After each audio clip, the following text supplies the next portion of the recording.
Nous sommes sur la cathédrale Notre-Dame de Paris, perchée au-dessus des toits de la capitale, au cœur de l'immense chantier qui, après 5 ans de travaux, va permettre aux fidèles et aux visiteurs de redécouvrir la cathédrale pour la première fois depuis l'incendie. Jusqu'au tout dernier jour, avant sa réouverture au public, ils se sont affairés au chevet de Notre-Dame. Sculpteurs, charpentiers, couvreurs et vitraillistes. 2000 compagnons et artisans qui, pendant ces 5 années, ont permis de restaurer la cathédrale.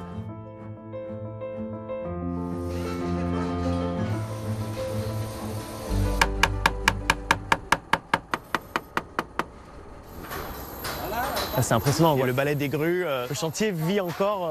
Ah oui, jusqu'à la dernière seconde de toute façon ça va vivre. Ne serait-ce qu'à aller mettre un petit coup de chiffon, que tout soit propre, tout soit nickel. Donc voilà, avec les collègues on finit encore aujourd'hui. Voilà les moindres détails, les moindres arêtes partout. Donc là, tout cet arrondi là, faut qu'il soit le plus net possible. Alors ça peut paraître d'être un détail.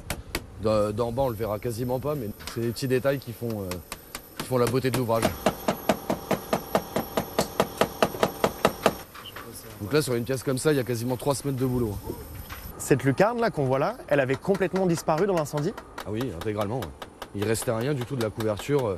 On a retrouvé des petits morceaux de plomb dans les angles. On a retrouvé un crochet de gouttière, ce qui nous a permis de refaire la même gouttière. Mais aujourd'hui, il restait rien du tout. Ouais.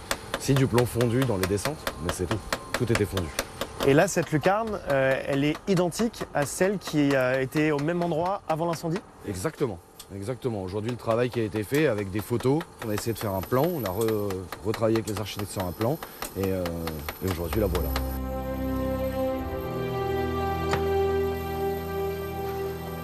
Faire à l'identique, ça c'est l'obligation, c'était l'objectif numéro 1.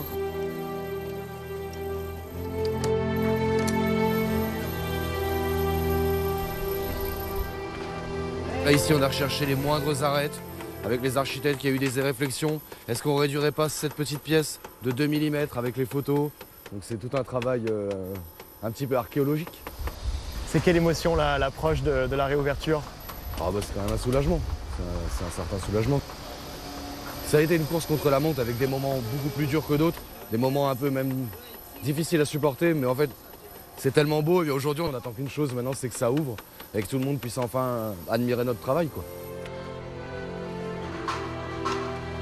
L'impatience des compagnons du devoir, du haut de l'immense échafaudage qui enveloppe encore la cathédrale, partagée avec les Parisiens et touristes du monde entier, venus observer d'un peu plus bas la résurrection de Notre-Dame. 5 ans et demi après le terrible incendie qui a failli l'emporter.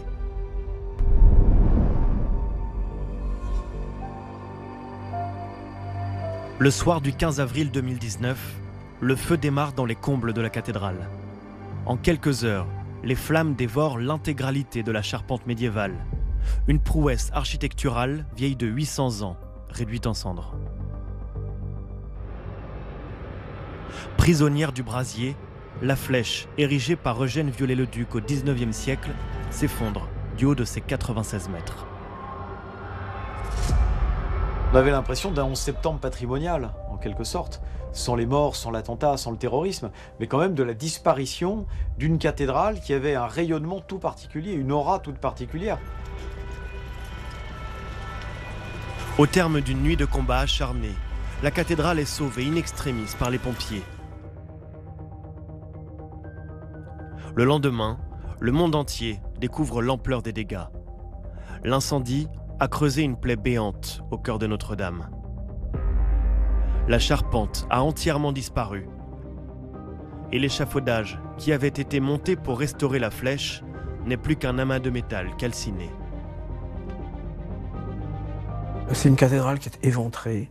Il y a la lumière du jour justement qui rentre par la voûte, qui est détruite à la croisée du transept, dans la nef. Donc ça fait une lumière blanche, froide, dans une cathédrale aux pierres marron, avec l'odeur de brûlé, qui est une odeur qu'on n'oublie jamais en fait.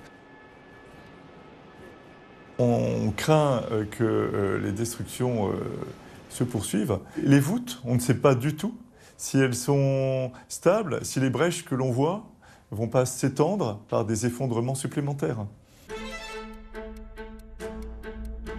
Malgré l'ampleur des dégâts et les menaces qui pèsent encore sur l'édifice, le président de la République fait le pari d'une reconstruction rapide. Nous rebâtirons la cathédrale Notre-Dame plus belle encore. Et je veux que cela soit achevé d'ici 5 années. Nous le pouvons. Et là aussi, nous mobiliserons. Mais il y a d'abord urgence à protéger la cathédrale d'une menace invisible. Construits tout autour du monument, des arcs-boutants en pierre exercent une poussée sur les murs que le toit éventré ne retient plus. Imaginez que les voûtes tombent, les arcs-boutants, ils ne tombent pas, donc ils continuent de pousser, eux, mais ils poussent contre plus rien, donc les murs, boum, ils tombent à l'intérieur. Donc vous voyez, tout est un enchevêtrement, un château de cartes. Donc ça, c'est vraiment l'angoisse. Il faut impérativement annuler leur poids. Décision est prise de fabriquer d'immenses cintres en bois, de 6 tonnes chacun. Ils sont ensuite disposés sous les arcs-boutants. L'édifice est enfin consolidé.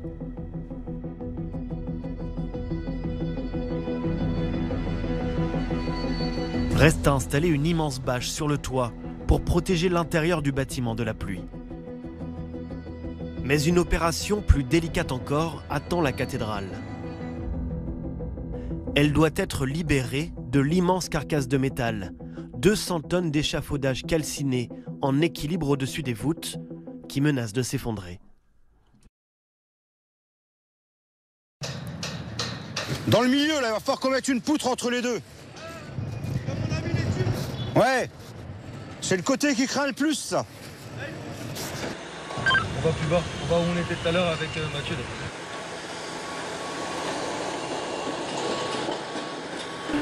Tu commences par celle qui va au plus bas. Suspendus dans le vide, à 45 mètres de hauteur, les cordistes s'engouffrent dans les entrailles du monstre de ferraille.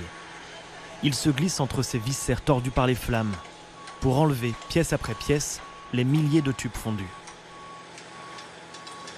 Pas qu'on fasse les fous, quoi. Je veux dire, c'est pas venir avec un hélico, on enlève le machin, et puis, parce qu'il y a la cathédrale en dessous. C'est pas la peine de l'esquinter plus, quoi. Donc voilà, on va quand même garder le bébé, on va essayer de garder le bébé de le préserver au plus possible, quoi. En haut là qui est accroché au poteau, celle-là tu peux la dézinguer. Si jamais il y avait 1, 2, 3 tubes, un endroit qui lâchait, cette carcasse qui était encore solide, elle aurait très bien pu exploser ou imploser. Bref, causer des dégâts. Et nous, on était en dessous.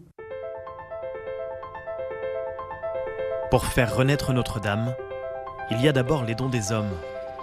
846 millions d'euros en provenance de 340 000 donateurs du monde entier.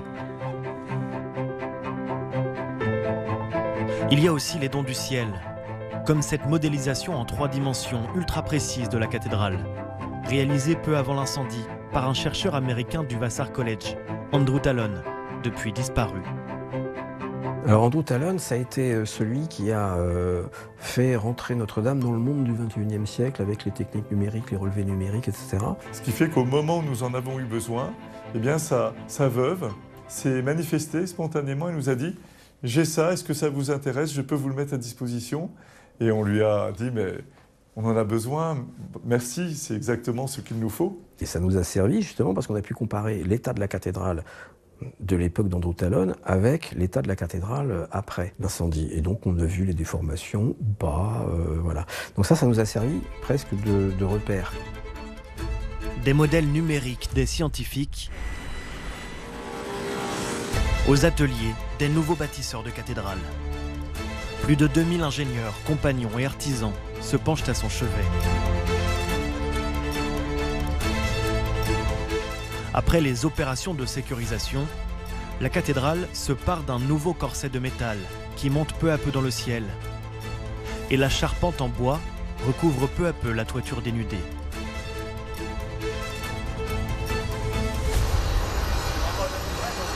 Fin 2023, un an avant la réouverture annoncée, la cathédrale retrouve sa silhouette singulière à mesure que renaît la forêt de chênes à son sommet, 800 ans après. Oriente sur ta gauche. Vas-y, fais-le mouler là, qu'on le chope. On va mouler un petit peu. Moule. Ok, stop. Oriente sur ta gauche. C'est au centimètre. Ouais, c'est une des 20 pièces qui va servir pour l'abside. Ça va faire quasiment un demi-rayon de soleil en fait. Il faut qu'il passe de l'autre côté du poteau. Stop. C'est impressionnant la coordination que ça demande entre vous ici, le grutier à côté. Ouais, bah après ça fait depuis le mois de septembre qu'on travaille ensemble, donc on connaît aussi les caractères du grutier, leurs touches, et même entre nous, pas trop besoin de se parler. Ça c'est une pièce qui est relativement simple, hein. Il n'y a qu'un assemblage à envoyer, donc il y a des fois c'est un peu plus tendu, hein, parce que c'est pareil, là on est sur le toit de Paris, il y a du vent, des fois on se prend des bourrasques. Cette pièce, elle a été posée exactement selon son emplacement défini. Ça, ouais. Donc là, je sais pas si on peut voir, il y a un assemblage, là il y a un trou de cheville juste au-dessus, là. Tout est en assemblage bois. Il y a très peu de ferraille, il y en a quelques-unes qui ont été rajoutées sur l'abside à un moment donné dans l'histoire, parce qu'on a senti que ça poussait, mais sinon il n'y a que des assemblages bois, il n'y a pas de vis.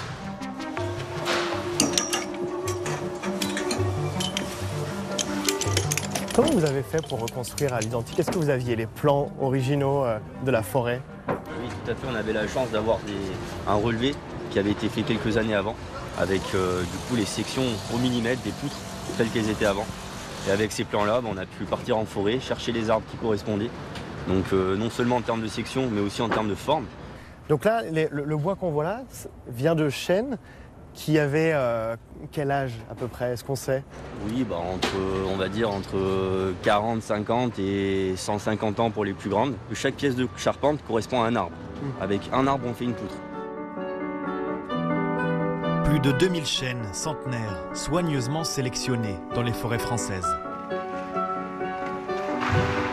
Des arbres aux dimensions parfaites qui dépassent parfois les 20 mètres de longueur. Il y a 1200 pièces dans la charpente du chœur et de l'abside. Donc c'est des pièces qui sont toutes différentes quasiment parce qu'on la restitue à l'identique. Pour façonner les poutres du renouveau, les compagnons ont forgé des haches identiques à celles des premiers bâtisseurs de cathédrales, marquées du sceau de Notre-Dame. C'est des haches qui vont laisser une finition vraiment fidèle à celle du XIIIe. On a un léger bombé sur l'arrière, un léger cintre sur le tranchant, et c'est ça qui va laisser les cupules qu'on avait au XIIIe siècle. L'effet un peu écaille de poisson qu'on peut retrouver sur les poutres quand on les regarde dans la longueur. Une fois munis de leurs nobles instruments, les charpentiers ont pu tailler les arbres en reproduisant exactement les mêmes gestes que leurs ancêtres. C'est assez physique, mais ça fait partie du métier. Voilà, on appelle ça aussi clapper parce qu'à chaque fois qu'on donne un coup, ça clappe.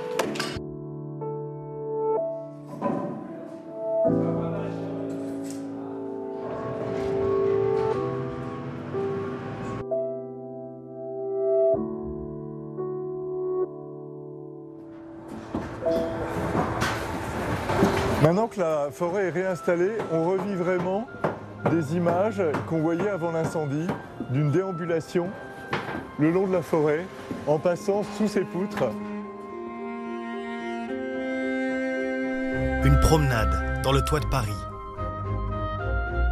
À travers un entrelac de 1200 poutres parfaitement symétriques. La forêt de Notre-Dame ressuscitée. Vous avez aujourd'hui toujours la forêt de Notre-Dame. Et ça, c'était important, parce que vous avez le symbole et la force de la forêt. Après un incendie, vous la retrouvez. Donc ça, c'est le côté affectif. Tous les gens qui ont vu brûler cette cathédrale, qui ont vu tout ça s'effondrer, ont dit « c'est perdu à jamais ». Non, c'est pas perdu à jamais, parce qu'elle est encore là. Pour empêcher un nouvel incendie dévastateur, un système anti-feu unique en son genre a été installé. On déploie un système de brumisation dans les combles et dans la flèche de la cathédrale. Et c'est vraiment une première dans une cathédrale en France. Donc en fait, ces tuyaux, ils peuvent amener un brouillard d'eau sous pression qui serait diffusé dans la charpente sur détection d'un départ de feu. Et à ce moment-là, le brouillard de fines gouttelettes d'eau étouffe le feu. C'est vraiment la garantie que l'incendie de 2019 ne serait tout simplement pas possible.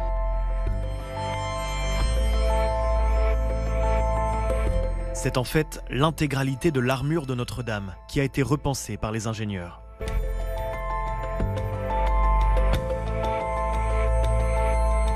Répartis sur toute la longueur de la charpente, les brumisateurs sont actionnés automatiquement par des caméras thermiques et des détecteurs de fumée.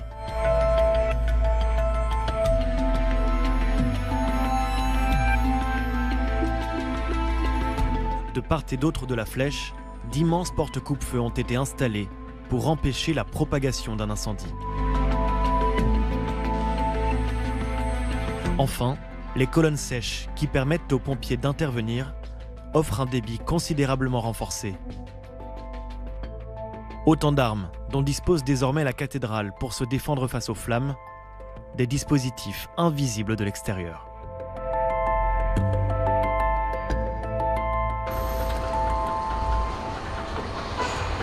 À l'hiver dernier, c'est un immense corset de fer qui protège la cathédrale. 70 000 tubes emboîtés minutieusement pour soutenir le chantier suspendu dans le ciel.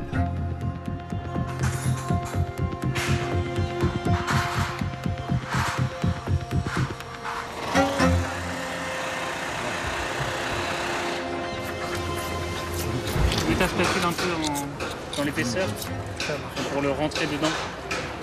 Et là, c'est tout un symbole. C'est Saint-Denis qui regarde sa basilique.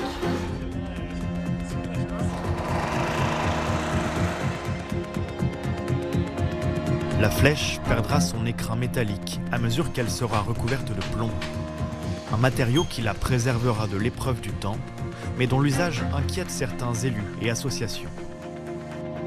Comment vous y répondez à cette inquiétude? On répond que c'est évidemment des choses qu'on a examinées avec beaucoup d'attention et qu'il n'y a pas de danger pour le public, pour les riverains, parce que ce plomb, il est à 60 mètres de hauteur, 50 mètres de hauteur. Or, le plomb, il faut l'ingérer pour que ce soit un danger. Donc, il n'y a aucun risque qu'on ingère du plomb qui est posé sur des couvertures. Et lorsqu'il pleut, lorsque l'eau ruisselle, est-ce qu'il n'y a pas le risque que des poussières de plomb Alors, il y a un petit peu de poussière de plomb emportée par les eaux de ruissellement, mais là, on a une démarche qui est tout à fait novatrice, qui consiste à déployer une expérimentation en vraie grandeur pour étudier des dispositifs de traitement de cette eau de ruissellement. L'ascension reprend sur les marches éphémères qui conduisent au sommet de la flèche. On va aller jusqu'en haut. Une réplique à l'identique de celle conçue par l'architecte Viollet-le-Duc. Il y a de cela 170 ans. Encore quelques marches, 96 mètres de hauteur tout de même. Bon, faut pas avoir le vertige quand même. Hein. Voilà, et là on est vraiment au sommet du sommet. Je pense qu'on se souvient tous de cette image où on voit la flèche tomber dans l'incendie.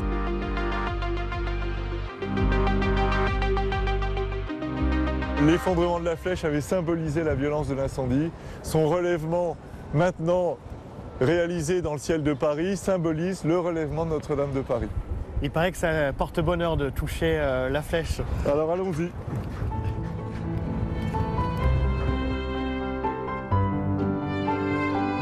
« 5 ans et demi ont passé. Il est temps pour le peuple de Notre-Dame de retrouver sa place sur les façades.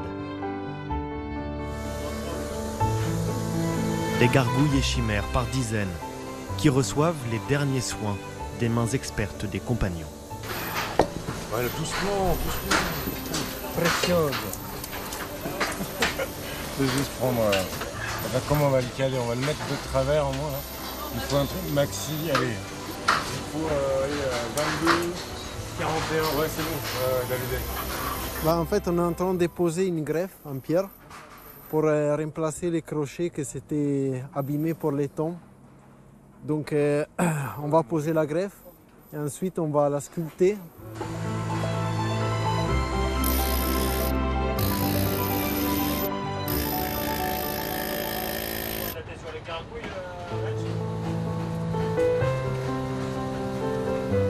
Donc ça c'est une gargouille toute neuve que vous avez taillée à l'identique?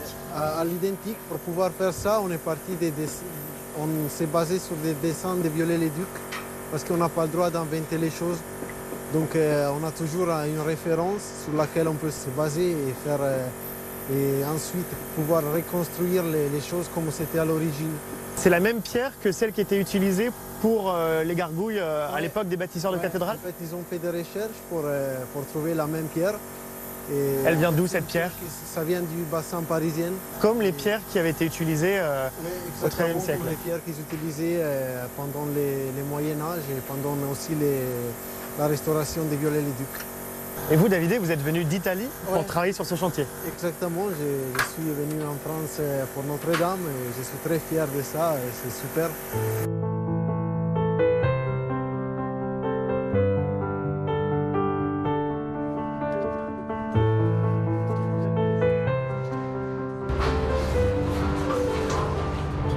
On est en train de resserrer ce qu'on appelle des rosettes en plomb qui permettent au vitrail de rester plat et droit dans le temps. Puisqu'évidemment, un vitrail, ça peut doucement s'arrondir. Et là, on est sur la baie d'Axe devant la Vierge Marie. Donc, quand vous rentrerez dans Notre-Dame, c'est la première chose que vous verrez face à vous. Parée de tous ces ornements, la cathédrale est enfin prête à se dévoiler au regard des visiteurs.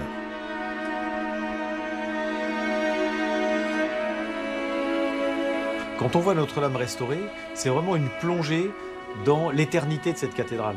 C'est-à-dire qu'on la voit aujourd'hui dans un état idéal, très proche pour la couleur de l'intérieur de ce qu'elle a dû être au XIIe siècle. Cette blondeur claire, on est en plein cœur de l'idéal médiéval. Les décors peints, qui étaient quasiment indiscernables tellement ils étaient encrassés, qui ont retrouvé toutes leurs couleurs. Aujourd'hui, on a l'impression d'être au cœur d'un dessin qui, de la pensée de l'architecte, serait passé directement au papier et du papier au volume. C'est le point d'aboutissement d'une aventure collective où il y a eu une somme d'engagement individuel. Je suis soulagé parce que on a rempli notre rôle. C'est-à-dire qu'en fait, on a dit OK, en 5 ans, on l'a fait. Et je ne pense pas qu'on aurait peut-être tenu les délais s'il n'y avait pas eu cet esprit de corps dédié complètement à ce chantier. On l'appelle l'état d'esprit Notre-Dame, d'avoir fait en 5 ans ce qui paraissait impossible.